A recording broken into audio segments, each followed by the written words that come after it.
أحييكم بتحية الإسلام تحية مباركة من عند الله عز وجل ألا وهي السلام عليكم ورحمة الله وبركاته. إن الحمد لله نحمده ونستعينه ونستغفره ونتوب إليه ونعوذ بالله من شرور أنفسنا ومن سيئات أعمالنا من يهده الله فلا مضل له ومن يضلل فلا هادي له أشهد أن لا إله إلا الله وحده لا شريك له وأشهد أن محمدا عبده ورسوله. أعوذ بالله من الشيطان الرجيم. يا أيها الذين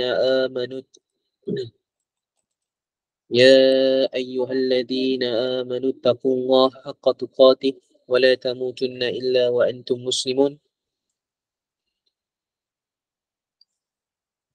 يا أيها الناس اتقوا ربكم الذي خلقكم من نفس واحدة وخلق منها زوجها وبث منهما رجالا كثيرا ونساء واتقوا الله الذي تساءلون به والأرحم إن الله كان عليكم رقيبا. يا أيها الذين آمنوا اتقوا الله وقولوا قولا سديدا يصلح لكم أعمالكم ويغفر لكم ذنوبكم ومن يطع الله ورسوله فقد فاز فوزا عظيما. Amma ba', alhamdulillah, yang pertamanya kita merafakkan setinggi-tinggi kesyukuran kepada Allah Subhanahu Wa Taala pada waktu yang mulia ini, pada keadaan aman ini, pada waktu ada air, pada waktu ada elektrik, dalam keadaan kita tidak berperang dan sebagainya. Allah datangkan kita satu masa untuk kita menuntut ilmu, yang mana dengan ilmu ini Allah Subhanahu Wa Taala jadikan kita bertambah-tambah kebaikan. Dengan ilmu ini Allah jadikan kita lebih baik daripada yang semalam. Jika kita hari ini tak ada ilmu, hari ini kita dah dapat ilmu, insya-Allah. Yang keduanya, salam dan selawat kepada junjungan Nabi Muhammad sallallahu alaihi wasallam, ahli keluarga baginda, isi-isi baginda, para sahabat, salafus soleh dan sebagainya, insya-Allah. Yang ketiganya, terima kasih kepada pihak Teratak Hadis atas jemputan dan ingatan. InsyaAllah pada malam ni kita akan sambung yang ke-16, surah Al-Baqarah ayat yang ke-16. Dan sebelum tu, terima kasih yang hadir pada malam ni, tuan-tuan, puan-puan. Mudah-mudahan boleh sampaikan kepada mereka yang belum hadir lagi supaya boleh masuklah dalam kelas ni, insyaAllah. Baik, suara saya jelas boleh dengar? Suara clear? Jelas tak jelas? Jelas Jelas. Kalau tak clear beritahulah. Saya pun batuk-batuk sikit ni. Baik, jadi slide saya ada, nampak okey. Baik. Jadi siapa yang ada Al-Quran boleh rujuk Al-Quran, siapa yang tak ada boleh tengoklah dekat slide saya ni, insya-Allah. Macam biasalah kita baca, kemudian kita akan tengok hukum tajwid sikit, kemudian kita akan masuk ke dalam tafsir ayat Al-Quran ini. A'udzu billahi minasyaitonir rajim. أولئك الذين اشتروا الضلالة بالهدى فما ربحت تجارتهم وما كانوا مهتدين. Sadaqallahul Azim. Mereka itulah orang-orang yang membeli kesesatan dengan meninggalkan petunjuk, maka tiadalah beruntung perniagaan mereka dan tidak pula mereka beroleh petunjuk hidayah. Surah Al-Baqarah ayat 16. Jadi bagi mereka yang baru masuk ataupun yang sebelum-sebelum ni tak pernah join kelas kita, terjemahan ni adalah terjemahan almarhum Syekh Abdul Wahab Basmih. Saya baru-baru ni baru beli yang tafsir pimpinan Rahman Syekh Abdul Wahab Basmih ni. Yang sebelum yang di tasheh ataupun yang di cetakan selepas Jakim kan. Jadi saya beli yang asal punya lah supaya kita dapat yang asal punya, dia punya cetakan yang asal tu. Baik, kita tengok dia punya hukum tajwid. Ulaika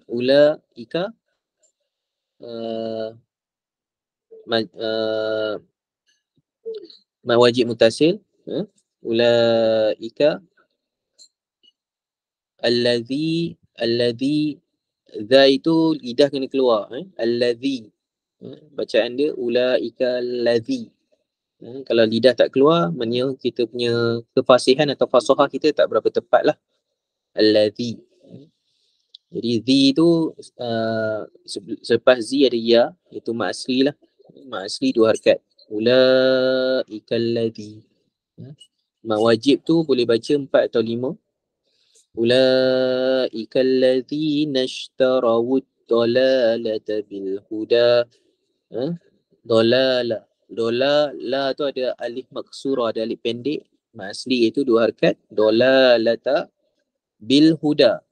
Huda tu ada ya kat situ. Alif juga kat situ. 2 harakat lah. Bil huda. Fama. Ma tu dengan alif 2 harakat juga. Mak asli. Fama rabihat. Ha tu ha pedas. Kena tekan sikit. Rabihat. Tak boleh. Bukan ha hello tu. Bukan hi hello dia. Hello. Tu kena tekan. Rabihat. Tijaratuhum. Tija 2 harakat.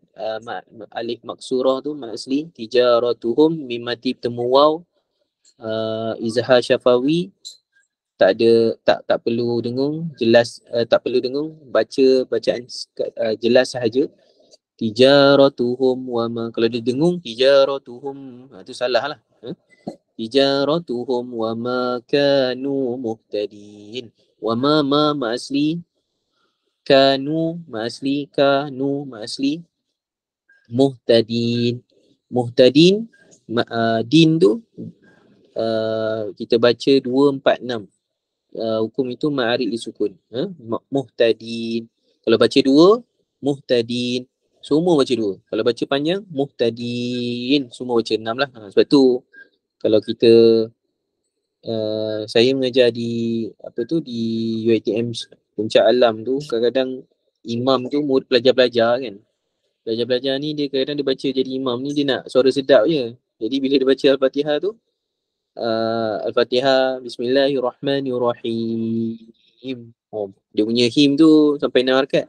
Tiba dia bila masuk Al-Fatihah tu, Alhamdulillahirrabbilalamin.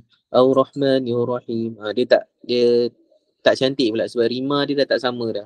Kalau baca 6, semua baca 6. Baik, itu sikit tajwid.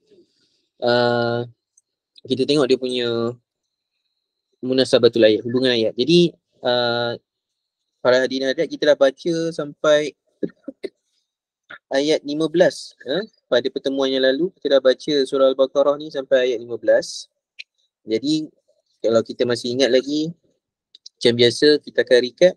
Allah SWT mulakan surah Al-Baqarah ini dengan menceritakan karakter orang-orang beriman. Yang mana Allah SWT sebut Allah memperkenalkan Al-Quran ni sebagai kitab yang tiada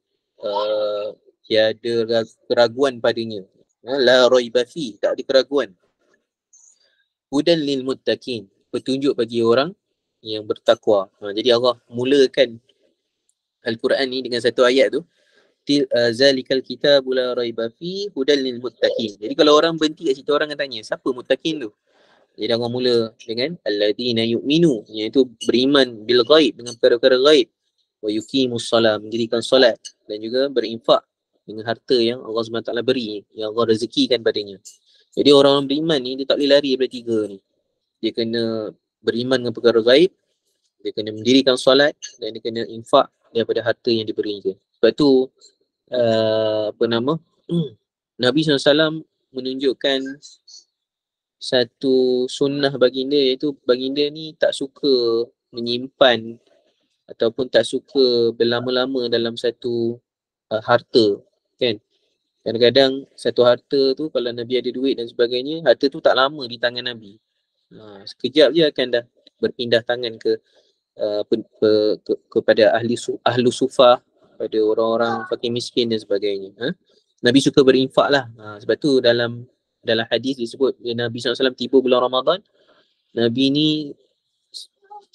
ni suka menderma dan suka berinfak ni macam angin. Kalau ada orang minta je, Nabi bagi terus, kan. Dia disebut dalam riwayat hadis tu ajwad, kan, ajwad. ajwadin nas, paling paling paling paling kuat menderma Nabi SAW.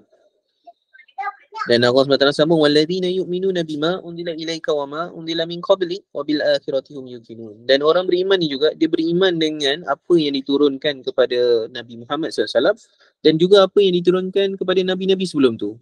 Jadi kat sini kita ada namanya kitab-kitab suci yang diturunkan kepada nabi-nabi dulu, yang mana kita juga beriman kepadanya. Kita tak macam orang Yahudi yang mana dia beriman dengan kitab Taurat tapi tidak kepada kitab Injil dan tidak kepada Quran. Dan kita juga tak seperti orang-orang Kristian, orang-orang Nasrani yang mana beriman dengan Taurat dan Injil tapi tak beriman dengan Al-Quran.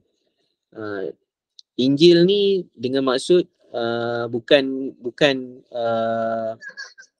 saya tarik baliklah, bukan Injil tapi yang dikatakan diturun kepada Nabi Isa yang mereka panggil sebagai Injil, tapi sebenarnya bukan Injil, Bible tu lah.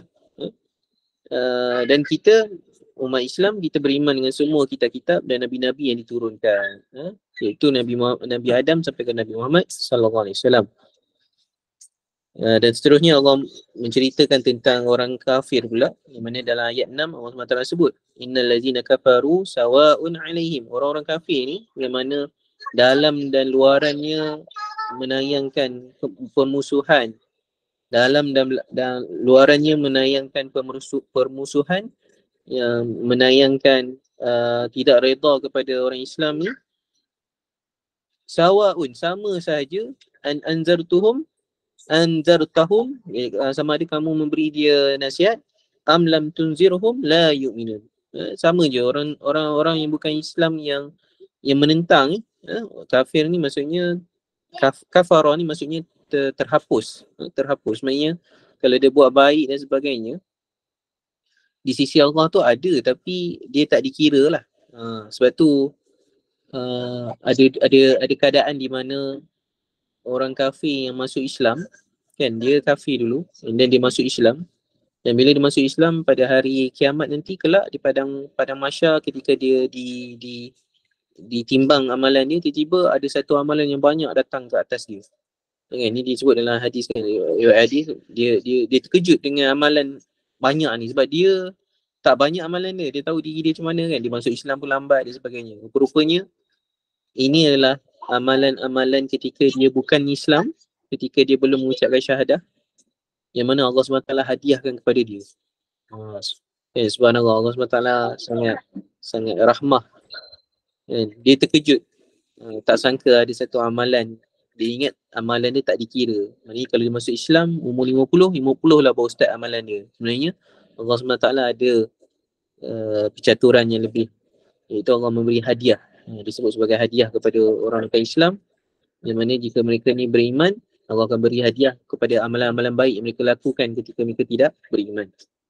Tapi selagi mereka tak beriman, kafir, maksudnya terhapus, tak dikira, kan. Dan Allah SWT sebut juga ciri-ciri orang kafir ni, khatamallahu ala qulubihim, hatinya dicop. Dan seterusnya yang paling panjang sekali yang kita tengah bincang ni, daripada ayat 8 sampailah ayat 15 pada pertemuan yang lalu, adalah tentang orang munafik. Sebab apa nak kita bincang pasal orang munafik ni? Sebab orang munafik ni, nifak ni maksudnya dia dia menyorok, dia tidak menayangkan zahir ataupun diri dia yang betul tu. Dia tak menayangkan diri dia yang sebenar lah. Sebab tu nafaqah ni selalunya dikaitkan dengan tikus kan, tikus dalam tanah kan, nyambuk kan, yang mana dia bila dia masuk satu lubang, dia keluar satu lubang yang lain. Maknanya dia ni macam talam dua muka, ataupun dia ni tidak konsisten, berubah-ubah, jumpa orang lain macam ni perangai dia, jumpa orang lain berubah macam ni, tak konsisten dan sebagainya. Dan dalam ni Allah SWT sebut hati mereka ada penyakit pada ayat 10, dan mereka ni ada kawan-kawan dalam kalangan manusia yang digelar sebagai syaitan, manusia yang jahat lah, bersifat dengan syaitan. Dan kemudian bila dia bertemu dengan orang-orang beriman, dia kata dia beriman, tapi bila jumpa dengan kawan-kawan dia yang tidak beriman, dia kata kita ni hanya bermain-main saja kan, kita ni hanya berpura-pura sahaja. Dan yang lepas Allah SWT sebut Allahu yastahzi'u bihim. Dan Allah ni dia memperolok-olokkan orang mukmin, Allah perolok-olokkan mereka lah. Sebab tu dalam tafsir yang perolok-olok ni antaranya daripada Ibn Abbas dia sebut nanti pada akhirat kelak nanti di dalam neraka nanti orang-orang munafik ni akan diletakkan berdekatan dengan pintu kan. Bila pintu tu terbuka dan mereka nak berlari ke arah pintu neraka tu yang menuju ke syurga tu, maka Allah tutup pintu neraka. Dan Allah buka pintu neraka belah sana pula. Dan mereka lari pergi belah sana. Sebab mereka dulu mempermain-mainkan orang Islam, mempermainkan orang-orang mukmin, dan Allah SWT mempermain-mainkan mereka. Allah yastahzi'u bihim wa yamudduhum fi tughyanihim ya'mahun. Dan hari ini kita masuk ayat ke-16. Di mana apa hubungan dia dengan ayat 15? So dalam ayat 15, orang munafik lakukan tipu daya kepada Muslim dengan mengaku beriman, namun apabila berjumpa dengan para syaitan, mereka mengaku kafir pula. Dan Allah perolok-olokkan mereka. Dan ayat 16 ni, Allah membuat pemisalan bahawa mereka seumpama orang yang berniaga yang mahu untung. Tetapi mereka bukan sekadar tidak untung, bahkan mendapat hakikat kerugian. Itu orang yang tidak berjumpa dengan hidayah. Kan orang yang berniaga kan ada 3 jenis kan. Ada orang yang berniaga, dia untung. Dan ada orang yang berniaga, dia tak rugi. Dan dia tak untung, dia tengah-tengah. Dia berniaga, dia balik modal je. Ada macam tu juga. Tapi untuk orang yang munafik ni, Allah SWT sebut yang ayat ke-16 ni, mereka ni macam berniaga, tapi mereka tak untung, tak balik modal dan bahkan lagi rugi. Ada defisit pula kan. Dan kenapa digunakan kataan berniaga? Jadi kita kena tahu lah rukun-rukun berniaga kan. Kena ada orang yang membeli dan kena ada orang yang menjual. Dan kena ada barang ataupun benda yang nak dijual tu kan. Lepas tu ada konsep redha dan sebagainya. Jadi kita nampak kat sini ada orang yang berpakat sebab ada peniaga dan pembeli. Mereka ni saling sokong menyokong. Jadi orang munafik ni Allah SWT sebut mereka ni saling sokong menyokong. Mereka ni ada macam organisasi mereka. Dan mereka ni menjual apa? Mereka menjual kesesatan. Menjual kesesatan sesama mereka dan mereka redha dengan kesesatan tu. Kan kalau kawan dia buat macam ni dia tak tegur. Kan itu antara apa yang nak disampaikan dalam ayat 16 ni. Baik. Orang munafik lakukan tipu daya dengan tujuan untuk mendapat keuntungan hidup di dunia. Tipu daya itu adalah ayat 11 mereka dakwa mereka melakukan islah. Mereka kata mereka ni islah ni maksudnya mereka memperbaiki atau mereka memperelokkan atau mereka yang membetulkan, mereka yang yang islah lah, yang membaiki, mengislah sesuatu tu. Mereka kata mereka berbuat kebaikan tapi sebenarnya mereka melakukan kerosakan, mafsadah. Ayat 13 mereka dakwa bahawa orang selain mereka beriman secara bodoh. Ada konsep menghina juga orang-orang munafik ni. Dia konsep menghina orang-orang yang tidak sekapal dengan dia.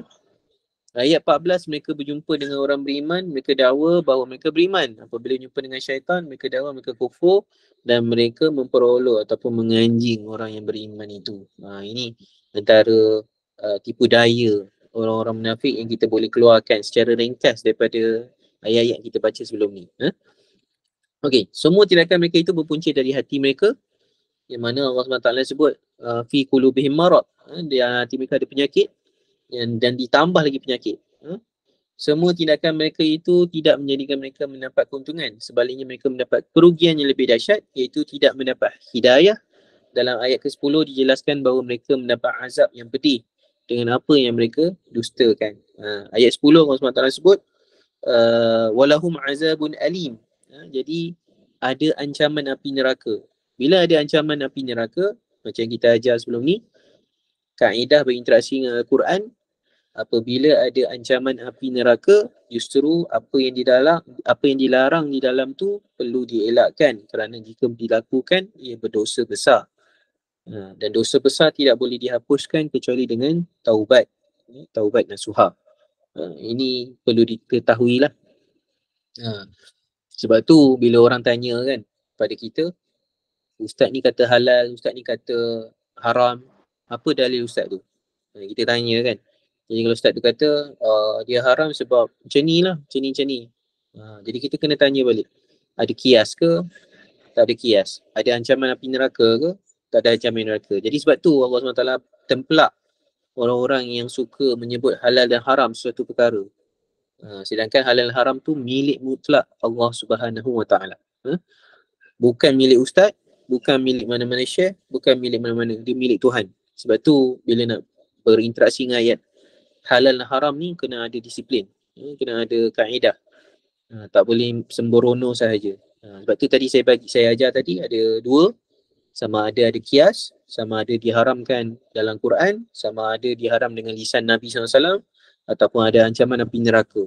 Ini antara tanda-tanda ayat tu ada dosa besar jika dilakukan atau masuk api neraka lah. Baik. Kita masuk kepada potongan tafsir ayat bagi ayat 16 ni. Ulaika alladhina ishtaraw ad-dalalata bil huda. Yakni mereka itulah orang-orang yang membeli kesesatan dengan meninggalkan petunjuk. Jadi ada beberapa perkataan yang kita akan bincang, iaitu antaranya ishtarawud ataupun membeli, yashtari, membeli, yang kita akan bincang dalam ni. Kenapa Allah SWT guna perkataan membeli? Okey, pada bacaan bil huda dalam qiraat Hamzah dan Kisai dibaca imalah. Kan, bagi mereka yang berminat dalam ilmu qiraat, ilmu dialek atau ilmu lahjah Quran ni, cara bacaan Quran ni, kena ketahui dalam Imam 7 atau Imam 10 ada nama dia Imam Al-Kisai atau Imam Hamzah. Dia ada banyaklah imam dia, ada Nafi' Al-Madani, Ibnu Kasir Al-Maki, Abu Amru Al-Basri, Ibnu Ami Al-Syami, Hamzah Al-Kufi, Asim Al-Kufi, Al-Kisai. Jadi ini semua nama-nama besar dalam qiraat, dalam ilmu qiraat. Dan Hamzah dan Kisai dia baca imalah pada ayat bil huda. So contohlah saya cuba tunjukkan. Okey, ini yang saya dapat lah. Jadi tuan-tuan kalau berminat boleh pergi ke website ni. Nama website ni Muqaranatul Ayat bil Riwayat. Muqaranatul Ayat bil Riwayat. Maksudnya pembandingan antara ayat dan riwayat. Dan dalam ni ada jenis-jenis bacaan lah. Ni contohnya macam ni. Sekejap saya tengok dulu kat sini, boleh bunyi tu boleh ni tak?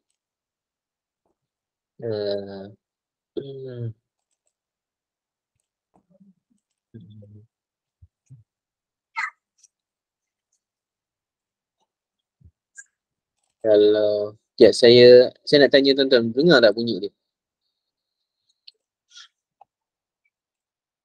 Dengar tak? Tak dengar?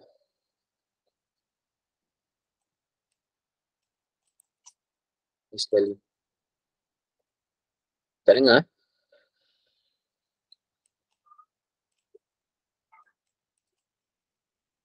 Ada dengar tak bunyi bacaan? Tak dengar Ustaz. Tak dengar? Okey. Dengar Ustaz, tak dengar.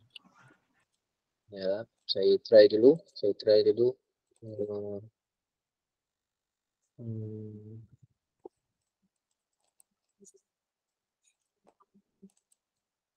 Okey, sekejap. Saya cuba dulu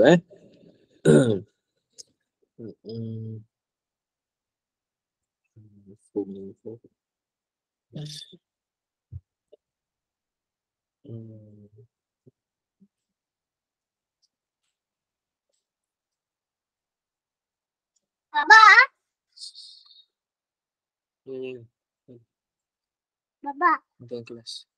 Okay.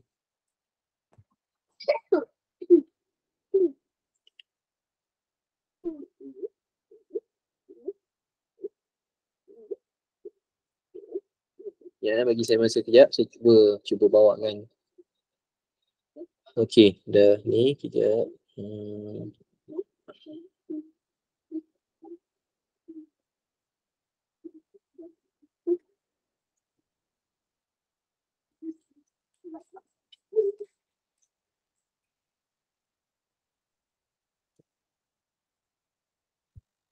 Okey, ni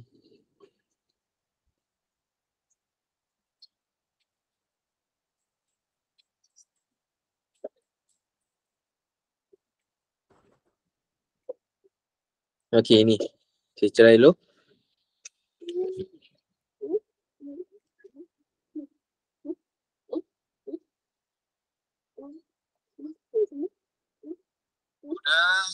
Dengar tak?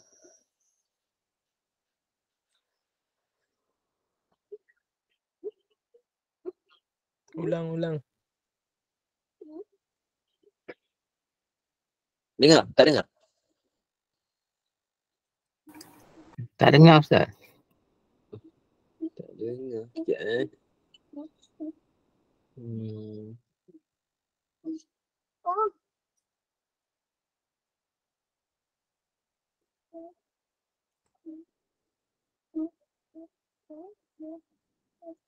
Oh, tu saya dulu saya tahu macam mana nak bagi dia punya dia punya music tu. Dia punya suara tu dengar. Sekejap saya try lagi sekali. Hmm. Hmm.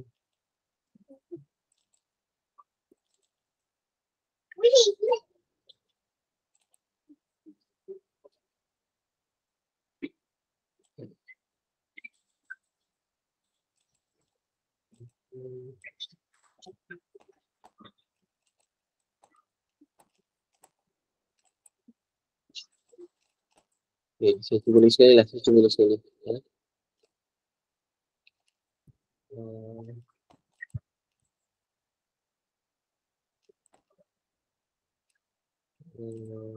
Oh, alamak. Macam.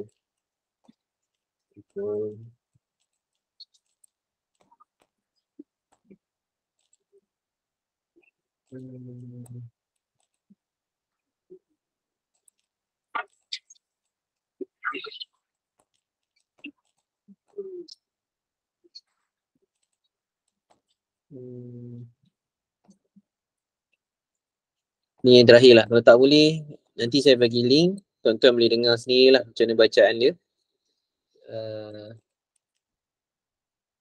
Okay. Speaker.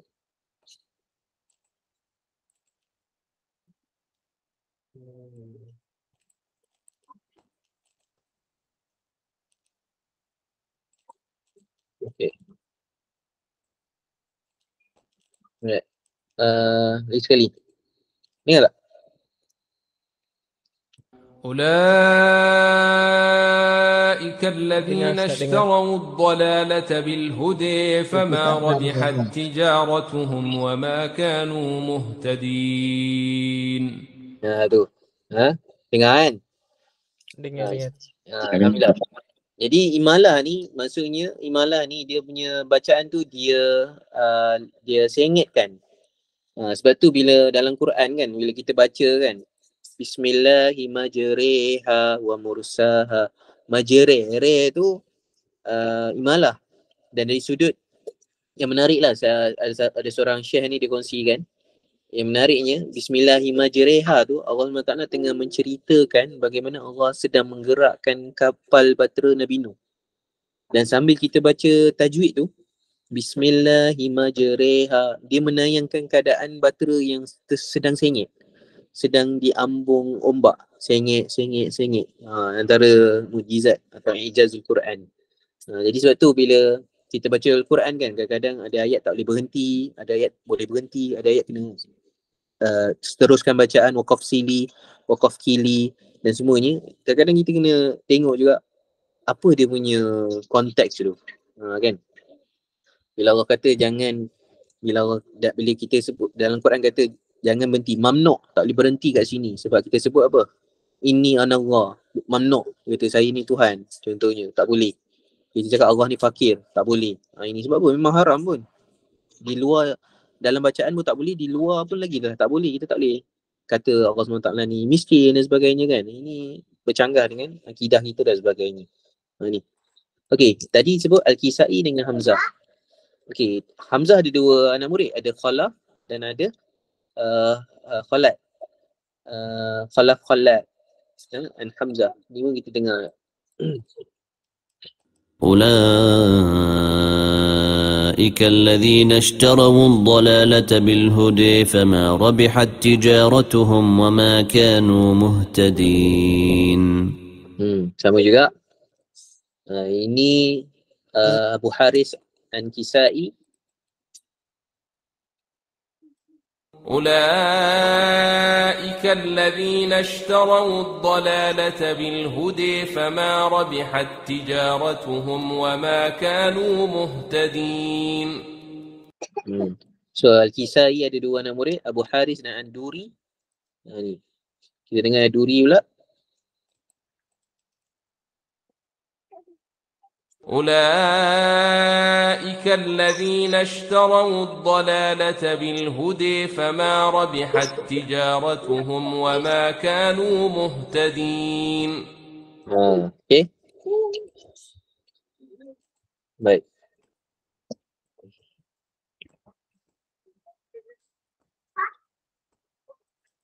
Itu contoh. Contoh kepada apa yang disebut di sinilah oleh Rashid Ridha dalam dia punya tafsir dia, tafsir Munir. Tafsir Munir. Itu tafsir Misbah. Tafsir Misbah.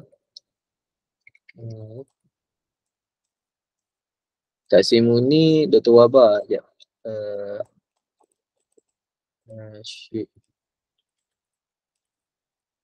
Rashid Ridha. Tafsir Manar. Tafsir Manar. Minta maaf, saya selalu tertukar Muni mana ni. Jadi tafsir Muni Dr. Wabah Az-Zuhairi. Tafsir Manar Rashid Ridha dan seorang lagi lah. Dia ada dua orang dia punya pengarang dia. Ni antara ni. Ni kepentingan lah bila kita rujuk tafsir kan. Kalau orang tanya kan, Ustaz kenapa rujuk tafsir? Inilah sebab kita dapat ilmu-ilmu macam ni kan.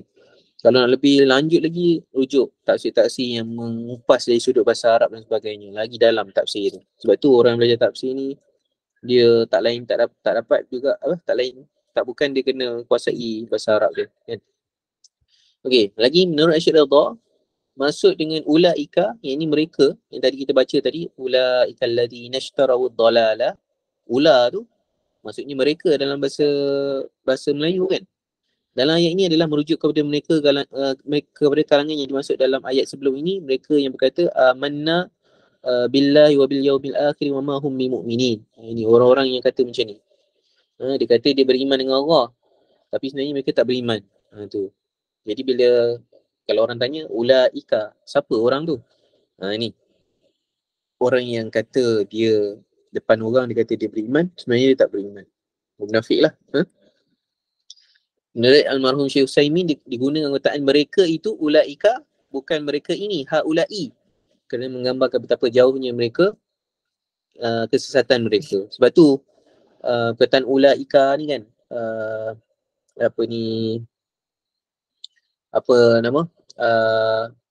dengan haulai ni dia menayangkan itu dan inilah dekat dengan jauh kan. Dalam tafsir Al-Baqarah dulu yang kita baca dulu ayat 2 tu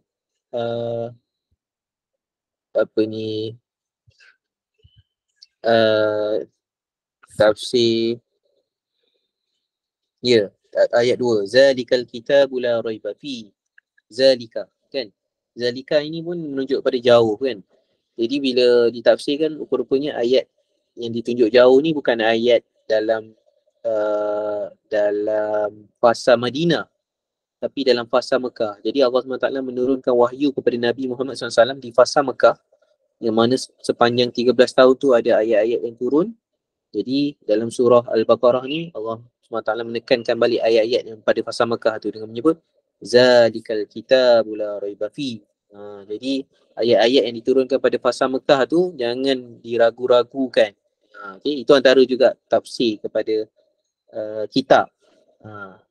Ini pandangan-pandangan dalam tafsir yang menarik, merupakan khazanah ilmu lah bagi kita. Lagi banyak kita rujuk, lagi bertambah beriman pula kita kan. Sebab Allah menunjukkan sisi-sisi yang berbeza setiap kali kita kupas. Okey, maksud dengan perkataan ad-dalalah wad-dalal, ini sesat, para ulama tafsir kemukakan tafsiran berikut. Yang pertama maksudnya dalal ni kekufuran. Justru makna bil huda, petunjuk adalah iman. Jadi bila kita sebut petunjuk, kita kena lihat bukan masuk petunjuk as petunjuk signature atau signboard ke tak, dia adalah iman. Itu maksud dia yang dikendaki. Jadi kat sini ada dua cerita, ada pertembungan kufur dan iman. Ni sekarang Allah SWT nak cerita pada kita. Ini pendapat Al-Hasan, Qatadah As-Sudi dan Ibn Abbas. Yang kedua, syak atau ragu-ragu. Jadi maksud sesat kat sini adalah mereka syak atau ragu-ragu. Mereka ada nak terima ke tak nak terima, dia macam itulah. Dia main tarik tali dan sebagainya. Ini syak dan ragu-ragu. Ini antara maksudnya, sebab bil huda maksudnya bukan iman kali ni, tapi maksudnya yakin. Jadi kita tengoklah apa maksud huda tu. Sebab tu para mufassirin ni dia khilaf dari sudut mentafsirkan perkataan tu, sebab apa yang dia faham daripada perkataan tu. Kalau dia maksud perkataan tu yakin, jadi lawan pada yakin adalah zon dan syak. Okay? Waham, itu lawan-lawan dia. Kalau maksud dia iman, lawan dia kufur. Kalau bil huda tu, yang C tu, kalau bil huda tu bermaksud ilmu, lawan dia adalah kejahilan. Ini antara pandangan-pandangan apa maksud dolal, apa maksud sesat kat situ. Ulaika allazina ishtaraw ad-dalalah, mereka membeli kesesatan tu. Apa maksud mereka membeli? Mereka membeli kufur, membeli syak atau ragu, membeli kejahilan. Itu maksud dia. Cara mereka tukar kebenaran dengan kesesatan itu bagaimana? Para ulama tafsir kemukakan tafsiran seperti berikut. Pertamanya, mereka beriman, kemudian mereka jadi kufur. Ini pendapat Mujahid. Ini kalau orang tanya pada kita, apa maksud jual beli tu? Apa maksud mereka tukar tu? Maksudnya mereka beriman dan mereka menjadi kufur. Itu maksud tukar. Yang kedua, Yahudi itu beriman dengan Nabi sebelum Nabi Muhammad sallallahu alaihi wasallam belum dibangkitkan menjadi Nabi dan Rasul. Selepas Nabi dibangkitkan, mereka kufurkan Nabi. Ini pendapat Muqatil. Jadi kita tahu orang-orang Yahudi ni, mereka ni sebut-sebut nama Nabi Muhammad SAW sebelum Nabi diutuskan kepada mereka. Disebutkan mereka ni bertawasul dengan kitab, dengan nama Nabi dan sebagainya. Macam-macam mereka buat. Tapi bila Nabi Muhammad SAW hadir, mereka tak beriman dengan Nabi Muhammad SAW. Dan mereka orang Yahudi ni sebelum Nabi Muhammad, mereka bertawasul dengan tabut, kan, kisah dalam surah Al-Baqarah tu. Tabut ni adalah satu bekas yang mana menyimpan barang-barang Nabi Musa, nabi-nabi mereka, nabi-nabi Bani Israel ni, dan mereka setiap kali berperang mereka bawa tabut tu. Dengan hasrat, dengan kehadiran tabut ni mereka boleh menang dalam peperangan. Itu antara tu. Dan bila Nabi Muhammad SAW diutuskan, sebelum diutuskan mereka mereka tawasul dengan Nabi, dengan mereka menyebut dengan Nabi Muhammad, dengan kitab dan sebagainya, kan. Yang ketiga, para kafir ini apabila sampai kepada mereka ajaran Nabi, mereka tukar kepada bentuk lain. Ini pendapat guru Ibn Jauzi yang bernama Ali bin Ubaidullah. Ini maksudnya mereka mengubah ajaran Nabi, kan. Apa yang disampaikan kepada mereka, mereka ubah. Mereka menyesatkan, merosakkan. Kan? Contoh apa yang berlaku pada Kristian lah pada hari ini, kan. Antara, kalau kita minat kepada pembandingan ilmu pembandingan agama ni, kita kena kenal seorang figur ni dalam Kristian ni, nama dia Saint Paul, kan. Dan Saint Paul ni ada banyak sangat bukti yang mana dia ni mengubah ajaran asal dalam Old Testament yang mana menjadikan New Testament tu. Kiranya dalam Old Testament tak boleh makan khinzir, dalam New Testament boleh makan. Dalam Old Testament ni perempuan kena tutup dia punya kepala dia, kalau tak boleh tutup dia kena cukur. Tapi dalam New Testament tak apa dan sebagainya, boleh minum arak dan jadi dia banyak ubah ajaran-ajaran dalam Old Testament, kan. Sebab tu dia kata Saint Paul ni sebagai orang yang sesat lah dalam aliran Kristian. Yang keempat, mereka sayang kekufuran berbanding petunjuk. Ini pendapat Qatadah dan Ibnu Katsir, tafsir Quran Al-Azim. Jadi kita boleh nampak lah apa maksud kesesatan ataupun mereka tukar tu. Yep.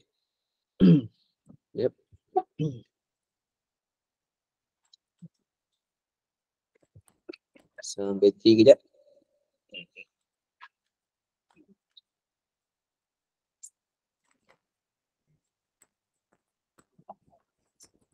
Okay, baik, kita sambung. Laju je.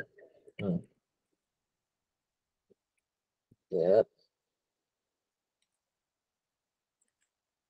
Okay. Okay, itu maknanya 4 ni, maksudnya mereka tukar kebenaran dengan kesesatan tu, sama ada mereka beriman, mereka kufur, ataupun mereka beriman dengan Nabi sebelum ni, Nabi yang mereka yakin Nabi, kemudian bila Nabi tu betul-betul hadir, mereka kufur padanya. Ini maksud tukar lah. Ataupun mereka mengubah ajaran Nabi, ataupun mereka sayang kekufuran berbanding petunjuk ataupun hidayah. Baik, ayat ni diturunkan berkaitan dengan siapa? Ibn Jauzi kemukakan khilaf ulama tafsir seperti berikut. Semua orang kafir. Ini pertama. Kan kalau kita tengok kan Allah SWT sebut ulaika kan. Allah tak sebut siapa dan sebagainya secara jelas. Tapi sebabkan kita belajar tentang hubungan ayat sebelum dan selepas dalam Al-Quran, jadi kita boleh relate. Sebab sebelum-sebelum ni dah cerita pasal orang munafik. Dan ayat ni mesti pasal orang munafik. Tapi ada juga pandangan yang berbeza. Pertamanya dia kata semua orang kafir. Ini pendapat Ibn Abbas dan Ibn Mas'ud. Okay, ini pendapat Abbas dan Ibn Mas'ud. Sebab apa? Sebab dia kata orang munafik dan orang kafir yang ayat tadi tu, yang atas tu. Kan? Innal ladina kafaru sawa'un 'alaihim. Dia masuk sekali semua kat itu. Tarik balik daripada atas, tarik balik ke bawah. Ada yang sebut ahli kitab sahaja. Kan? Al-Qatadah, Sudi dan Muqatil dan sebagainya. Dan ada kata orang munafik. Ini pendapat Mujahid. Dan kita cenderung pada pendapat yang orang munafik dan sebagainya lah. Tapi tak ada masalah kalau nak pegang pendapat A atau B dan C, mana-mana boleh. Untuk tahu dia punya hujah, para ulama, para a'immah, para imam ni kena rujuk lah dalam kitab-kitab yang sumber-sumber kita tunjuk tu. Boleh tengok Zadal Ma'ad dan sebagainya. Persoalan, mereka tidak dapat hidayah. Justru bagaimana mereka menjual hidayah pula. Ini pun antara soalan ditanyakan. Macam mana nak menjual kalau tak ada? Kan? Antara kata-kata dalam bahasa Arab, faqidu syai' la yu'ti. Kalau kita tak ada apa-apa, macam mana kita nak memberi? Sebab tu waktu pelajar-pelajar yang belajar di luar negara dan sebagainya, kalau dia tak pergi kelas, contohnya dia pergi belajar, dia pergi jauh-jauh, mak dia hantar duit dan sebagainya, tapi tak pergi kelas, dia tidur dalam rumah dia. Bila waktu exam baru datang ambil exam dan sebagainya. Jadi bila balik mengajar, jadi orang akan tanya kan, kamu kat sana kamu tak belajar, kamu tidur, balik Malaysia kamu mengajar. Apa ni? Kan? Itu yang disebut faqidu syai' la yu'ti. Kalau tak ada, kalau tak, kita ni tidak punya apa-apa, bagaimana kita nak memberi? Kan? Jadi dalam bab ni sama juga. Mereka ni tak ada hidayah. Macam mana mereka jual beli pula? Sebab Allah guna kataan jual beli kan? Jadi antara jawapannya lah, maksud ayat bukan mereka berada dalam hidayah, tapi mereka tahu kebenaran. Mereka tahu kebenaran, mereka nampak kebenaran. Tetapi kebenaran itu ditolak oleh mereka dengan dijadikan sebagai alat untuk mendapat keuntungan. Tuan-tuan para hadirin-hadirat yang dirahmati Allah SWT, orang-orang munafik ni, mereka nampak tau mujizat Nabi SAW. Contohnya dalam perang Tabuk. Bila Nabi SAW bergerak ke utara, naik ke atas untuk bertemu dengan tentera Rom, yang mana tak berlaku pun peperangan tu, Allah nak ajar pada umat Islam iaitu tentang solat jamak, berapa lama boleh jamak dan qasar dan sebagainya. Sepanjang perang Tabuk, perjalanan ke perang Tabuk adalah perjalanan paling panjang dalam kehidupan Nabi di luar Madinah.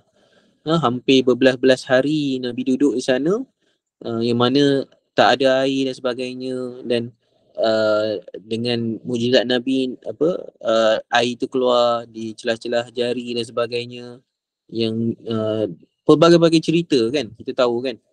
Dan orang-orang munafik yang ada kat situ, mereka nampak perkara yang luar biasa, yang tak logik di akal ni berlaku depan mata mereka, air keluar celah jari kan dan sebagainya, tapi mereka tak boleh terima. Itu maksud kat sini adalah mereka bukan berada dalam hidayah, tapi mereka tahu kebenaran, tapi kebenaran itu ditolak oleh mereka dengan jadikan sebagai alat untuk mendapat keuntungan. Berkenaan mereka tahu kebenaran itu ditegaskan oleh Abu Zahra dalam Zahra Tafasir dan Hamka dalam dunia Tafsir Az-Zahar. Dengan ini juga dalil bahawa orang munafik itu adalah orang yang tahu kebenaran, namun kedengkilan hawa nafsu mereka yang menyebabkan mereka tolak kebenaran. Dan ada banyak yang berlaku di sekitar Mekah, di sekitar Madinah, yang mana orang-orang munafik ni ada dalam masyarakat orang Islam. Mereka nampak seperti mana para sahabat nampak. tapi mereka tak beriman. Itu maksudnya mereka menjual kat situ. Okey, membeli kesesatan dengan membayar menggunakan hidayah. Hidayah itu adalah fitrah yang Allah campakkan ke dalam diri manusia. Justru orang sesat adalah orang yang menyalahi perkara fitrah. Sesat adalah orang yang ketiadaan petunjuk. Isti'arah ayat merujuk kepada mereka yang tidak berada dalam kebenaran ayat. Isti'arah ni maksudnya kataan yang digunakan, perkataan yang digunakan bukan literally ayat tu yang kita contohlah, contoh isti'arah ni, contoh macam kita sebut singa dalam kelas kan. Jadi yang dimaksudkan singa tu pelajar, tapi pelajar tu ada sifat berani. Jadi kita nak bagi tahu singa dalam kelas. Macam tu lebih kurang. Jadi isti'arah kat sini Allah SWT tak guna tukar. Allah sebut mereka jual beli. Kan? Sepatutnya Allah boleh sebut istibdalu kan. Istibdal. Allah tukar kan. Tapi Allah sebut ishtarau. Dia orang beli belah. Dia orang membeli dan jual beli. Ada give and take kan. Jadi kat sini ada petunjuk yang mana Allah SWT dari sudut balaghah dia ada isti'arah ayat. Isti'arah ni terbahagi pada dua dan sebagainya. Tuan-tuan boleh rujuk lah dalam balaghah bahasa Arab. Untung pula adalah mendapat penghasilan yang melebihi modal. Jadi mereka nak untung, tapi apa yang mereka dapat adalah kekufuran lah. Okey, tijarah yang datang kataan tajir. Tajarah, tajirun, penjual. Tijarah, jual beli adalah menjual dan memberi pertujuan untuk mendapat keuntungan. Ekoran itu unta yang cantik dan gemuk disebut sebagai naqatun tajiratu. Naqatun tajiratun. Kerana seakan-akan unta tersebut mempunyai tarikan untuk dibeli orang. Dalam tafsir Kasyaf, Zamakhsyari, justru orang munafik adalah orang yang tidak anggap tuntutan fitrah itu sebagai sesuatu yang penting. Yang penting bagi mereka adalah keuntungan dunia sahaja. Jadi tuan-tuan, orang munafik ni, mereka tak beriman dengan hari akhirat. Jadi apa-apa penilaian mereka adalah bersifat duniawi dan materialistik. Bersifat duniawi dan materialistik. Jadi benda-benda yang tak boleh dicapai oleh tangan, yang tak dinampak oleh mata, mereka tak anggap ada satu nilai kat situ. Sedangkan kita kan, macam kita orang Islam ada yang menguruskan surau dan masjid. Kan, tuan-tuan ada kawan-kawan yang mengurus surau dan masjid, AJK surau dan masjid. Kadang-kadang mereka ni tak ada gaji pun. Kan, bila kita tanya dia kenapa tolong surau ni, tolong masjid ni, tak dapat gaji pun. Dia kan cakap, pahala saya di sisi Allah. Benda yang kalau kita tanya pahala tu macam mana, kita tak ada gambaran pahala tu macam mana. Tak ada ukuran, tak ada pembaris yang boleh ukur dia besar mana, kecil mana, rupa dia macam mana, tak ada. Tapi kita percaya Allah SWT beri pahala. Tapi tak seperti orang munafik. Mereka punya ukuran, mereka punya penilaian adalah bersifat duniawi dan materialistik. Jadi sebab tu apa yang mereka tak nampak, mereka perolok-olokkan. Sebab mereka tak nampak malaikat, mereka tak nampak neraka, mereka tak nampak Allah SWT dan sebagainya, kan? Jadi bila tak nampak dan tak sebagainya, tak percaya dan tak takut. Ini masalah penyakit demi penyakit ni. Tak percaya, tak takut, sombong. Ini bertambah-tambah sakit mereka dalam hati mereka. Justru mereka sanggup berada dalam kehidupan yang tiada hidayah dalam pada mereka tahu hakikat hidayah hanya kerana mereka mahu mencapai keuntungan dunia. Justru sambungan ayat menyebut tidak untung perniagaan mereka adalah mereka meninggalkan hidayah dan memilih kesesatan adalah kerugian yang berganda-ganda. Kita pernah terfikir tak kenapa ada bapa munafik di Madinah Al-Munawwarah? Kan? Abdullah bin Ubay As-Salul, kan? Bapa munafik. Dia ada anak nama Abdul Rahman. Anaknya Abdul Rahman radhiyallahu anhu masuk Islam. Kenapa orang munafik ni dia tak nak masuk Islam?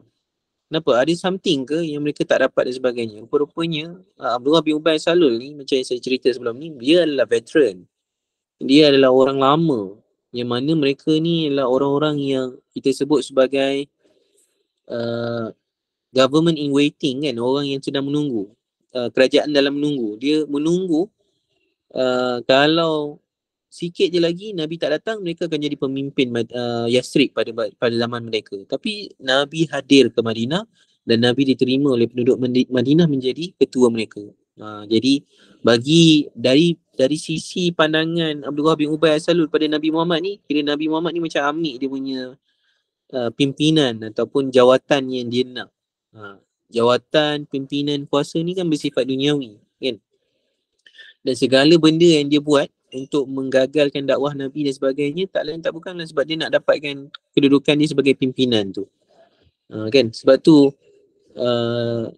dia dengan Nabi tidak beradab dan sebagainya. Antaranya dia panggil nama Nabi Muhammad SAW dengan Muhammad. Dia tak panggil ya Rasulullah seperti para sahabat lain kan. Itu. Justru sambungan ayat menyebut tidak untung. Fama rabihat tijaratuhum. Ini tidak untung perniagaan mereka adalah kerana mereka meninggalkan hidayah dan memilih kesesatan adalah kerugian yang berganda-ganda. Okay. Apa maksud kerugian berganda-ganda? Ialah bila pilih kesesatan, dunia ni dah sesat. Di dunia ni tak dapat rahmat. Kemudian di dunia ni tak dapat belas ihsan daripada Allah SWT dan sebagainya. Kemudian ketika mati pula bukan mati dalam keadaan beriman. Ketika diazab pula innal munafiqina fi darki asfali minan nar, di paling bawah sekali. Orang munafik ni di dalam neraka paling bawah sekali. Jadi bertambah-tambah berganda-ganda dia punya kerugian dia. Maksud beli kesesatan dengan hidayah. Ini taksiran pertama, sanggup jual hidayah demi mendapat kesesatan. Bermaksud perkataan ishtarawu atau ishtarau tu, membeli adalah isti'arah yang bermaksud istibdalu, menukar. Okay? Allah SWT tak guna perkataan istibdalu, tapi itulah maksud yang dikehendaki yang kita faham. Orang munafik ni tak beli belah, dia tak membeli, tapi dia menukar sebenarnya. Dia tukar hidayah dengan kafir. Dia pilih kafir tu. Dia depan mata dia dah ada pilihan. Ada Nabi hidup dalam kalangan mereka, ada hidayah depan mata, sebelah tangan kanan ada hidayah, sebelah tangan kiri ada kufur. Bila Nabi datang, nak terima hidayah kat tangan kanan ataupun nak teruskan kufur di tangan kiri. Tu mereka ada pilihan. Tapi mereka tukar. Itu yang Allah SWT sebut isti'arah tu. Iaitu Allah menukar, iaitu yang dikendaki maksudnya adalah istibdalu, ditukar. Tapi yang Allah sebut adalah dia beli. Kan? Kenapa dia beli? Sebab dia ada konotasi ada orang lain terlibat sekali, ada redha dan sebagainya. Barang yang ditukar tu apa dan sebagainya. Allah nak ajar kita. Kan? Hal ini kerana dalam kalangan Arab apabila mereka menukar satu perkara, mereka menggunakan perkataan tukar. Ini juga tafsiran yang dikemukakan oleh Hamka dan Quraisy Shihab. Usaimin, almarhum Syekh Usaimin menjelaskan bahawa perkataan ba atau bi pada bil huda adalah iwad, iaitu imbal balas. Ya? Kan? Kalau kita belajar dalam tajwid kan ada mat iwad kan. Apa mat iwad? Mat iwad kan tanwin yang berada di akhir perkataan, dan bila kita berhenti pada tanwin tu, kita tak baca dengan tanwin dua baris tu, tapi kita baca dengan satu baris kan. Contoh saya tunjuk.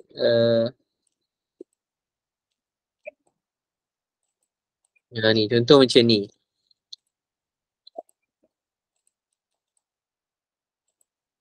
Ni. Ya. Ni contoh. Tak lebih besar lagi. Ya, saya cuba lain yang besar.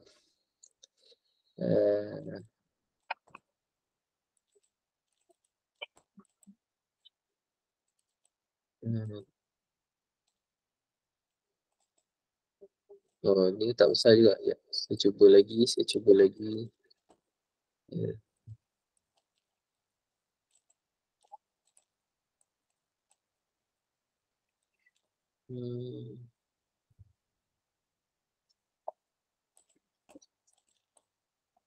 Okey, ada.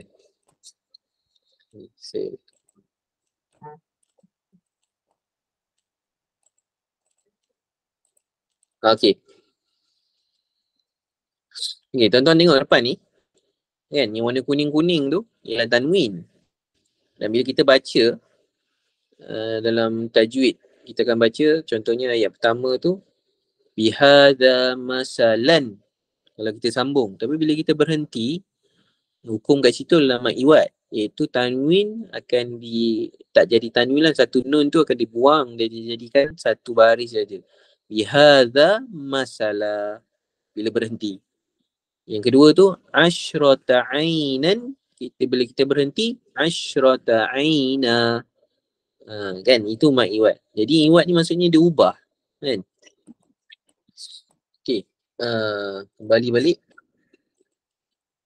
Jadi kat sini almarhum Syekh Utsaimin sebut ba kata bil huda tu ialah iwad, iaitu imbal balas, dia tukar.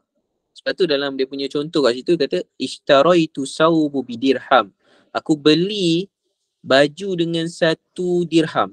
Aku tukar, aku ganti, aku tukar dengan baju ni dengan 1 dirham. Baju ni satu nilai dia dirham, 1 dirham. Itu maksud dia. Bidirham, bidirhamin, gitu. Dalam penjelasan Syihab, orang-orang munafik bersama orang beriman, dia mengatakan dia beriman, namun apabila berjumpa dengan para syaitan mereka tukar wajah mereka. Penjelasan Syekh Quraisy Syihab ini kelihatan mengaitkan dengan ayat sebelum ini. Ini contohlah.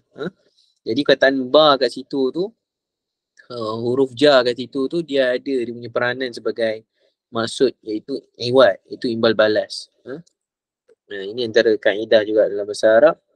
Sebab tu hukum boleh berubah dengan huruf ba. Kadang-kadang bila kita tengok ayat pasal ayat wuduk dan sebagainya, kan, kita rasa macam dia dia basuh seluruh kepala dia atau dia basuh separuh kepala dia dan sebagainya. Kan, dia khilaf pandangan kat situ. InsyaAllah kalau Syekh Syekh Zainabidin Abdul Rahim dia kupas nanti, boleh tanyalah ni. Okey. Hal ini kerana menjual satu barang menandakan barang tersebut tidak berharga. Apabila kita menjual barang, kepentingan bagi kita adalah mendapat wang. Kita lebih sayangkan wang dari barang yang kita jual. Dengan itu, Qurtubi kata kalangan munafik yang sanggup menjual hidayah demi mendapat kesesatan menandakan mereka lebih sayangkan kekufuran berbanding iman. Ini antara tafsiran Qurtubi dalam tafsir lah Jami' li Ahkam Al-Quran tu, kan. Hal ini selaras dengan firman Allah ayat ke-17 surah Fussilat, a'udzubillahi minasyaitonirrajim, wa amma samud fahadainahum fastahabbul 'ama 'alal huda. Sadaqallahul azim. Yang mana tentang kaum Samud, yang mana Allah SWT menyebut pada mereka ni lebih suka ataupun mereka ni buta ataupun pekak, tak nak menerima petunjuk, tak nak menerima hidayah yang Allah SWT sampaikan melalui nabi-nabi yang dihantar kepada mereka lah. Okey, ini adalah tafsiran dikemukakan oleh Qatadah dan disokong oleh Ibn Katsir. Okey, tafsiran kedua. Jadi tafsiran pertama tadi ialah mereka ni jual hidayah demi mendapat kesesatan. Kita tengok tafsiran kedua pula. Tafsiran kedua pula sanggup habiskan wang untuk mendapatkan kesesatan demi memastikan kebenaran ditolak dengan anggapan itulah keuntungan. Saya teringat satu contoh untuk tafsiran yang kedua ni adalah ketika Nabi SAW hendak menuju ke Medan Tabuk, ada orang munafik yang tidak ikut sekali Nabi SAW. Mereka tak ikut Nabi ke Medan Tabuk, tapi mereka duduk di Madinah. Dan dalam masa mereka duduk di Madinah tu, mereka bangunkan masjid, iaitu yang dipanggil dalam Quran sebagai Masjid Dirar. Mereka wujudkan satu masjid yang mana mereka nak jadikan sebagai headquarters mereka. Jadi orang-orang munafik akan kumpul kat masjid tu. Yang mana Nabi SAW musnahkan masjid tu apabila Nabi SAW tiba di Madinah, kan. Dan mereka ni ketika ditanya kenapa tak pergi perang Tabuk dan sebagainya, mereka kata mereka sedang kumpulkan duit untuk bangunkan masjid. Dia macam ada guna macam falasi sikit lah kat situ, kan. Sedangkan Nabi SAW sedang meminta duit. Bila Nabi nak pergi perang Tabuk, Nabi minta para sahabat ni bersedekah untuk perjalanan Tabuk ni. Jadi ada yang sedekah wang, ada sedekah makanan dan sebagainya. Sebab nak begini, ada yang tak sedekah apa-apa jadi jadi tentera, sedekahkan tenaga dan sebagainya. Tapi orang-orang munafik dia tak nak ikut. Mereka sebut kita sedang kumpul duit untuk membangunkan masjid. Yang mana masjid ni bukan atas arahan Nabi SAW. Bermaksud, okey, kat sini perangan kedua bermaksud perkataan ishtarau Ishtarawu di sini adalah baina mutabayyi'ina, iaitu memilih antara sesat dan hidayah. Dia pilih antara dua, baina. Dalam kupasan Al-Qurtubi, maksud beli dalam ayat ini bukan mereka lakukan mu'awadat, tukaran antara hidayah dan kesesatan. Hal ini kerana di tangan munafik tidak ada hidayah. Jadi Al-Qurtubi dia tak setuju dengan maksud beli itu sebagai tukaran. Sebab hidayah, mereka tak ada hidayah. Kan? Itu dia punya pandangan dalam tafsir dia lah. Ini tafsiran kedua. Iaitu dari sudut habiskan wang untuk kesesatan. Yang macam tadi tu dia jual hidayah.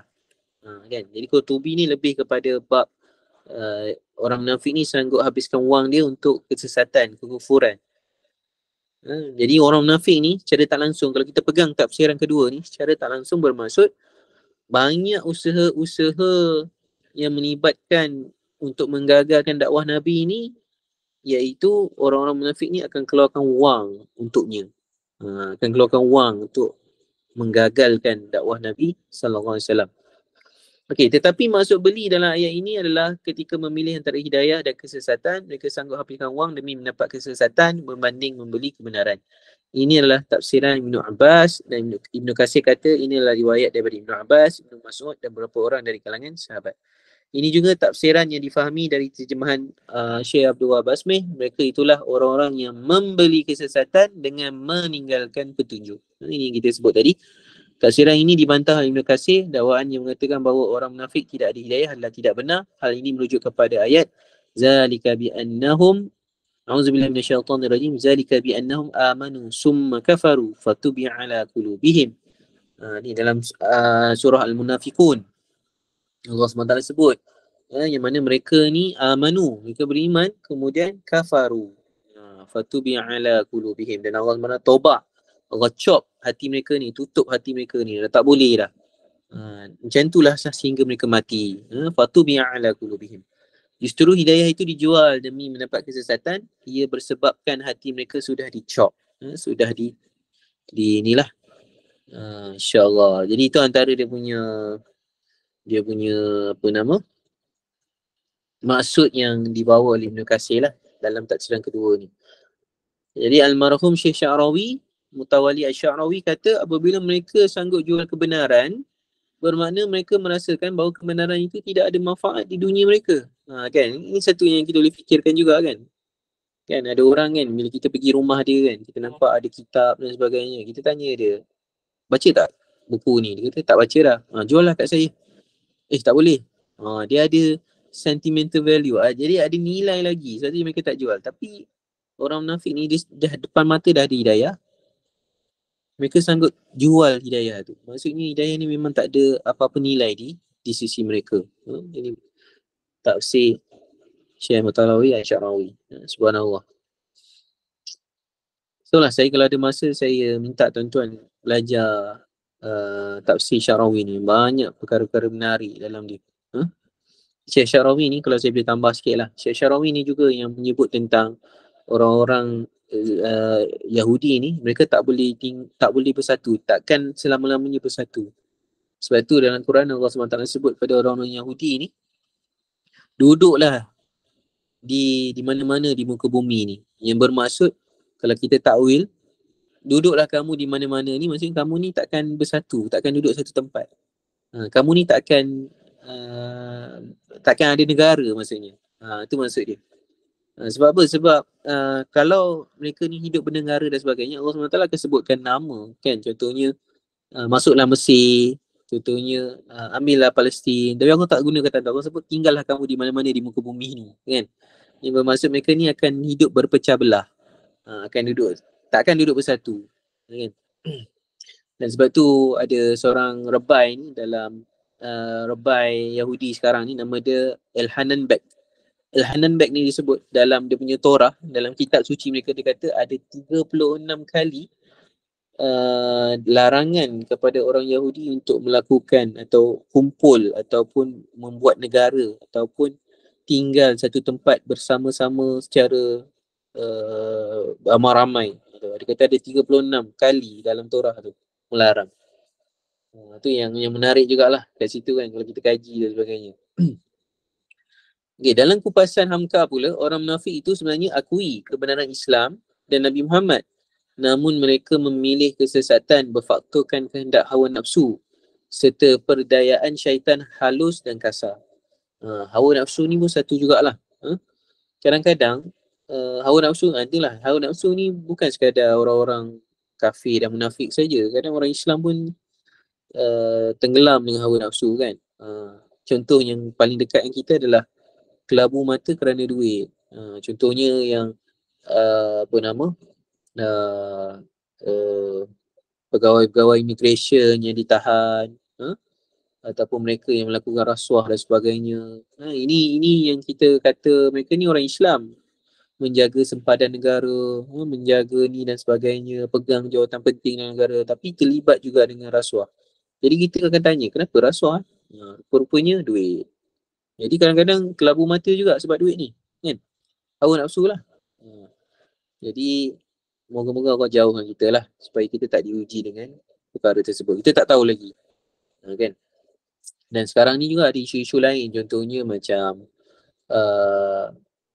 kalau yang dah suami isteri ni kadang-kadang gangguan orang ketiga dan sebagainya, kan? Ini kisah-kisah yang kita selalu dengar di akhbar, kan? Kadang-kadang kita pun ada orang dia condemn kan, dia kata macam kenapa dia buat macam ni, sampai orang tu akan balas bila dia kata kau tak kena lagi, kau tak tahu. Kalau kau dah kena baru kau tahu. Jadi kita minta Allah SWT jauhkan. Kita tak nak diuji macam tu.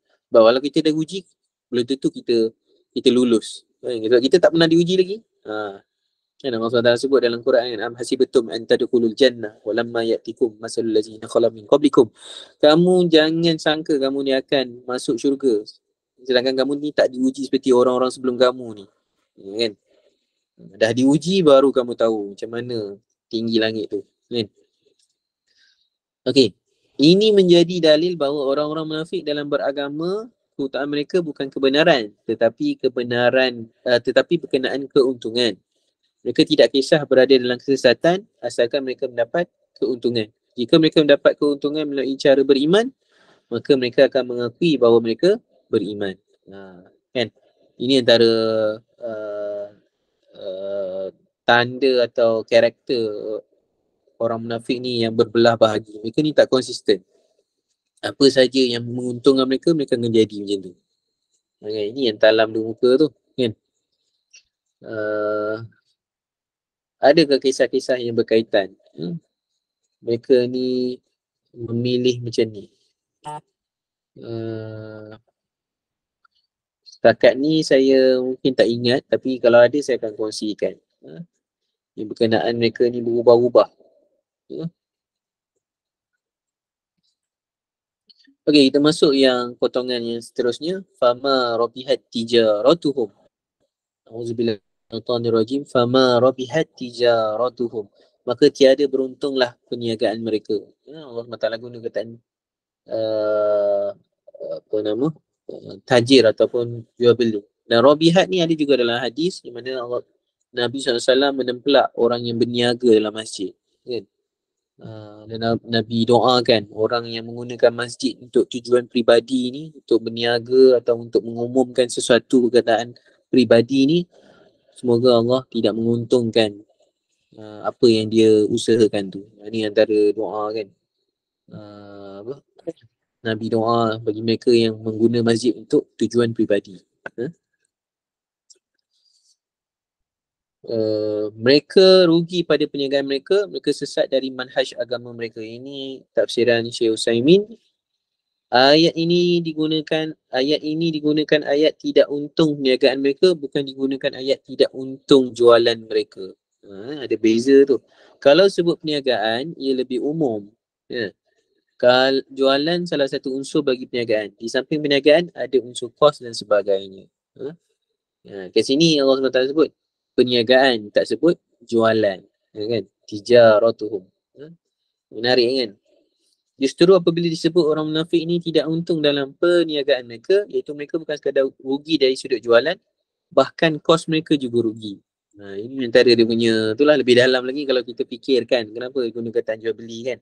Sebab jual beli ni ada kos, ada modal, ada untung, ada rugi, ada defisit dan sebagainya kan. Jadi mereka ni cuma sisi yang kita sebut tadi, modal pun rugi, tak untung, defisit lagi, letih, penatkan diri mereka, tak berpahala pula apa yang mereka buat. Ini semua termasuklah dalam tu.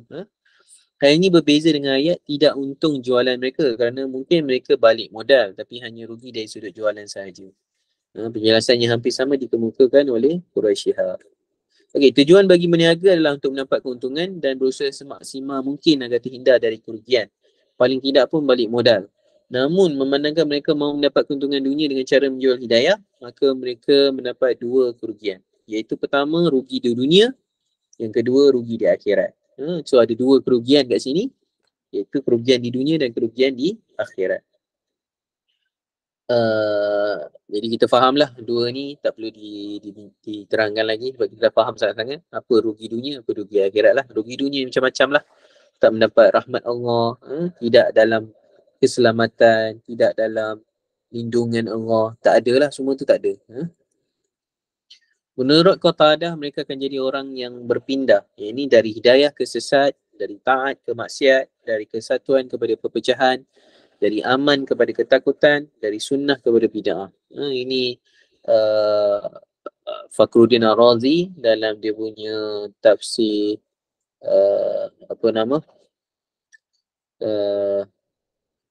Allahumma salli ala Muhammad, tafsir tengok balik tafsir Mafatihul Ghaib. Mafatihul Ghaib. Fakhruddin Ar-Razi dalam tafsir Mafatihul Ghaib. Tafsir Mafatihul Ghaib ni dia bahasa Arab dia subhanallah. Banyak sangat sudut-sudut dia. Dia punya syarahan dia pun panjang. Kenapa orang suka baca tafsir Ibn Katsir? Sebab ringkas kan, mudah. Kenapa orang suka baca tafsir Qurtubi? Sebab tafsir Qurtubi lebih kurang macam Ibn Katsir. Tak ada, insyaAllah dari sudut sanad tak ada masalah, cuma lebih panjang sikit lah tafsir Qurtubi ni. Dan ada juga tafsir yang Adwa'ul Bayan, iaitu antara ayat Quran dengan ayat Quran, tafsir Quran bil Quran, Adwa'ul Bayan kan. Syekh Asyikiti punya tafsir, itu dalam itulah menarik. Tapi tafsir-tafsir yang besar macam Mausu'ah, ensiklopedia punya tafsir ni macam tafsir Razi, tafsir Ruhul Ma'ani, tafsir apa lagi, Mausu'ah lah, tafsir yang besar-besar ni, ini semua kena ni.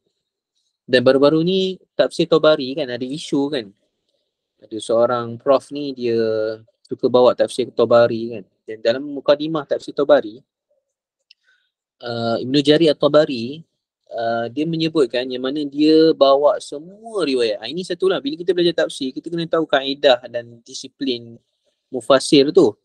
Jadi Ibn Jarir dah bagi tahu siap-siap metodologi dia. Jadi Ibn Jarir At-Tabari dia punya kaedah dia, kalau orang boleh sebut macam ni lah, man asnada faqad hal. Man asnada faqad hal. Dia bawa sanad. Jadi golongan yang selepas tu yang kaji dia punya riwayat tu, yang check, yang semak. Dia cuma kumpul saja. Itu Ibn Jarir Tabari ni. Sebab tu orang yang baca tafsir Tabari, dia tak boleh main ambil je riwayat tu.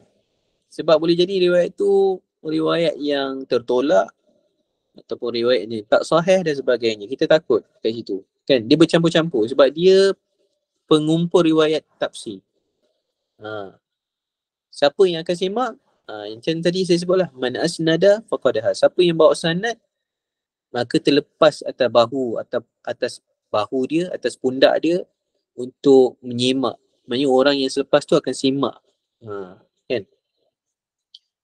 Itu dia punya kaedah adalah dari sudut kalau riwayat ni.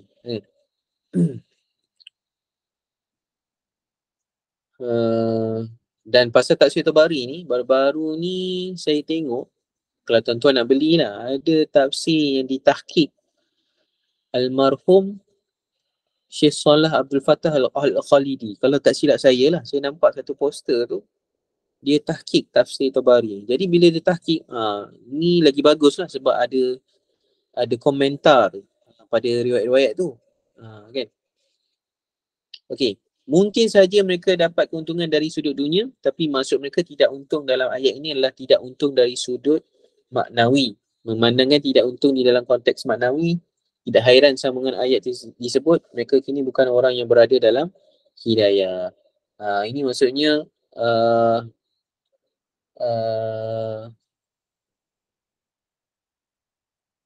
sudut maknawi, maksudnya yang apa, mungkin saja mereka dapat keuntungan dari sudut dunia, tapi maksud mereka tidak untung dalam ini adalah tidak untung dari sudut maknawi. Jadi senang kata sudut maknawi yang untung yang sebenar-benarnya lah. Untung yang sebenar-benarnya yang mana yang kita nak daripada apa yang kita lakukan daripada ibadat ni kan. Kalau kita tanyalah orang-orang Islam kan yang betul-betul taat, betul-betul faham tentang maksud Islam dan sebagainya, mereka akan jawab kenapa kita solat dan sebagainya. Mereka akan jawab mereka nak ketenangan dan mereka nak kebahagiaan. Sebab tu dalam Quran Allah SWT sebut tentang sa'adah dan syakawah, ya kan, kebahagiaan dan kesengsaraan. Apa kebahagiaan hakiki? Apa kebahagiaan hakiki? Adakah ada rumah besar, ataupun ada keluarga yang besar, ataupun aman daripada peperangan? Apa dia? Sebab dalam Quran Allah SWT sebut kebahagiaan hakiki adalah di syurga nanti. Itu bahagia hakiki. Syakawah tu, kesengsaraan tu, yang hakiki tu apa? Adakah tak boleh pergi kerja dengan kereta, kena naik LRT je, jadi letih jalan, letih ni, ataupun hujung bulan tak ada duit?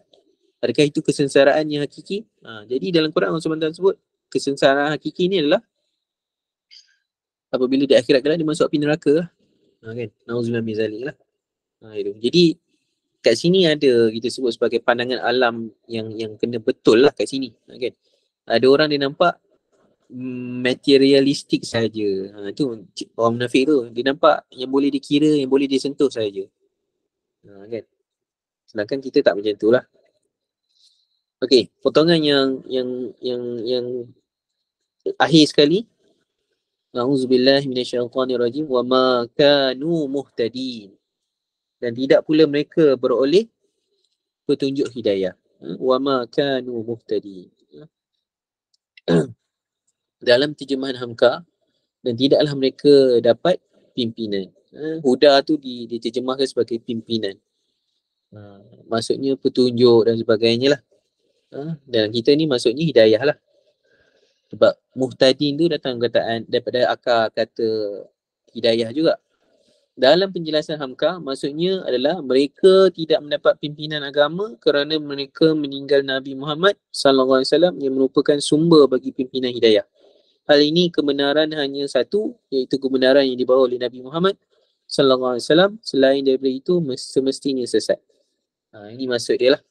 Maksud kataan maksud tafsir, maksud syarahan Hamka kepada wa ma kanu muhtadin. Mereka tidak mendapat petunjuk, bermaksud mereka tidak mendapat panduan, tidak mendapat guidance, tidak mendapat pimpinan di dunia lah.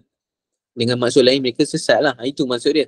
Dengan maksud lain dia sesat lah. Itu yang dikehendaki. Sudah pasti mereka akan rugi dari sudut hidayah kerana mereka sudah serahkan hidayah itu kepada orang lain dan kesesatan pula sudah dibeli mereka. Contoh dalam sistem bata, kita ada kereta Saga yang kita dah jaga dengan elok dan enjin juga baik.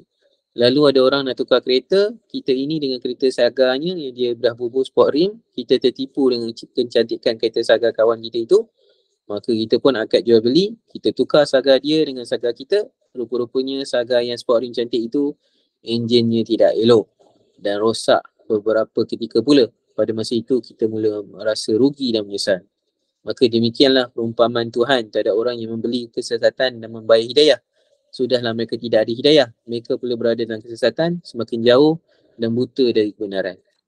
Jadi pelambangan ataupun contoh yang kita guna ni ialah contoh yang dekat dengan manusia lah.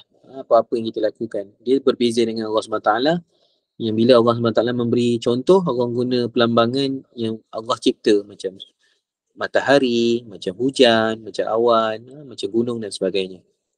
Jadi kita nampak dekat sini adalah penyesalan orang-orang munafik ni bukan sekarang. Dia akan menyesal bila di akhirat kelak nanti.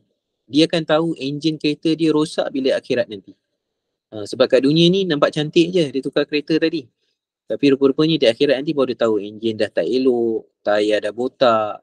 Maknanya mereka sedar apa yang mereka tukar tu sebenarnya semuanya tak okey. Semuanya tak memberi keuntungan hakikatnya. Dia rasa dia untung, tapi sebenarnya dia tak untung. Itu maksudnya lah daripada contoh ni.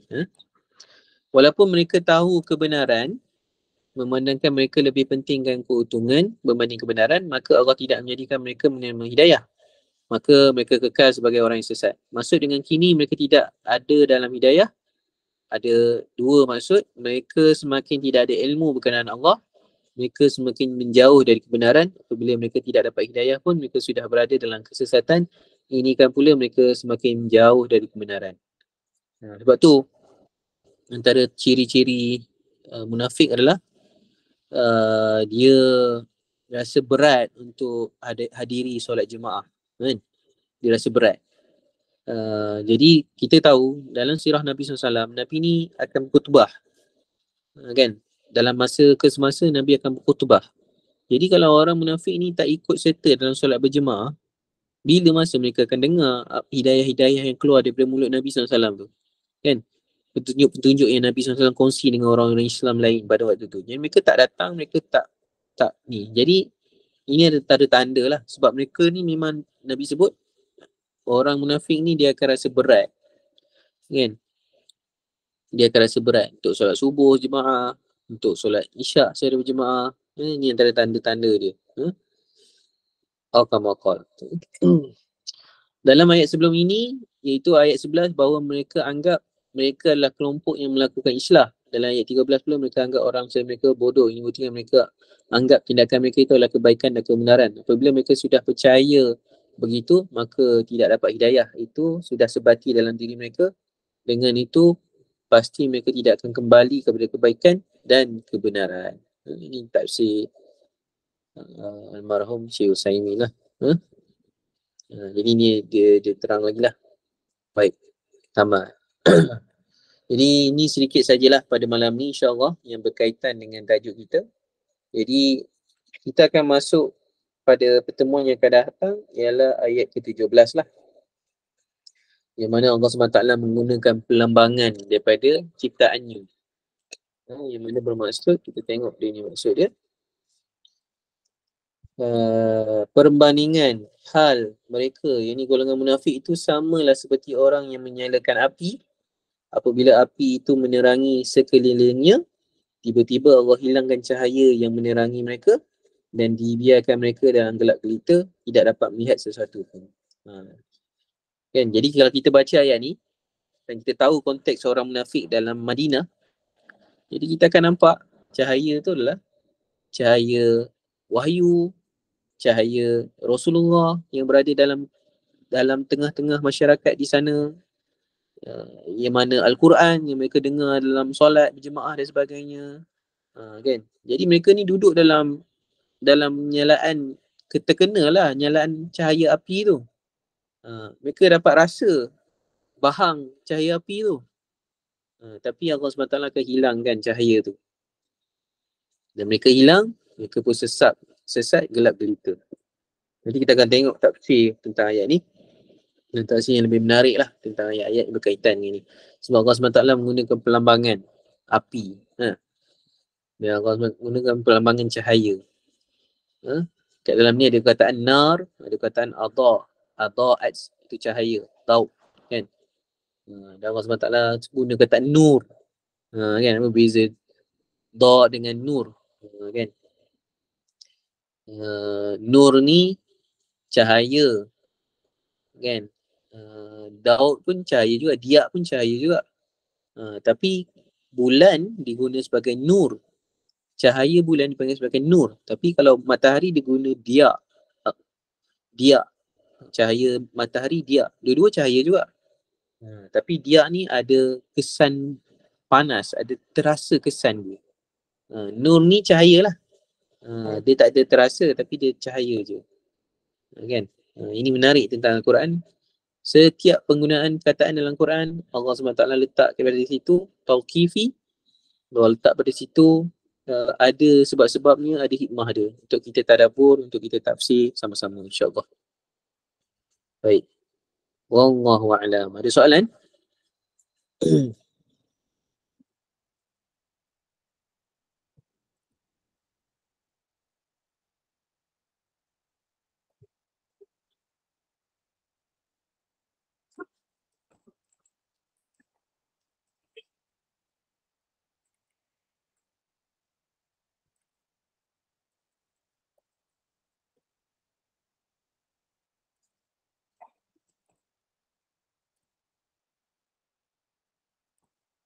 Ada soalan? Tak ada?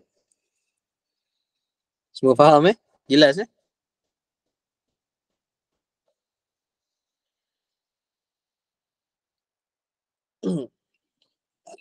Dia kalau nak seronok bab ni, dia kena tarik semua daripada tu. Tapi itulah, kita tak boleh nak tafsir semua sekali sebab banyak sangat, terlalu banyak.